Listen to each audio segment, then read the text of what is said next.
गुटखा माफियांवर पोलिसांचा घाव।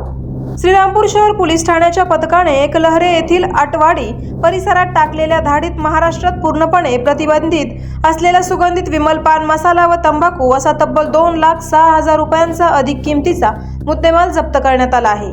आरोपी अमजद नौशाद सय्यद वय वर्ष 30 राहणार आटवाडी एकलहरे पोर्चमध्ये साठवलेला माल तर सापडला, पण संशय आल्यानंतर घराचे कुलूप उघडून तपासणी केली असता आतूनही मोठ्या प्रमाणावर गुटखा मिळून आला। ही संपूर्ण कारवाई 2 पंचाच्या उपस्थितीत सहाय्यक पोलीस निरीक्षक जाधव व पथकाने केलेली आहे। पुढील कायदेशीर कार्यवाहीसाठी अन्न व औषध प्रशासन अधिकारी राजेश बडे यांना माहिती देण्यात आली असून आरोपी विरोधात गुन्हा दाखल करण्याची तजवीज सुरू आहे। गुटखा विक्रीला आळा घालण्यासाठी पोलिसांचे हे धाडसी पाऊल निश्चितच कौतुकास्पद ठरत आहे। श्रीरामपूर पोलीस निरीक्षक नितीन देशमुख यांनी या यशस्वी कारवाईची माहिती दिली आहे। आवाज जनतेचा न्यूजसाठी प्रतिनिधी दर्शन बारसे।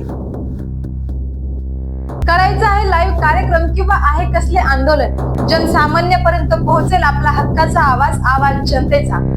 बातमी व जाहिरातीसाठी संपर्क करा स्क्रीनवर दिलेल्या नंबरवर।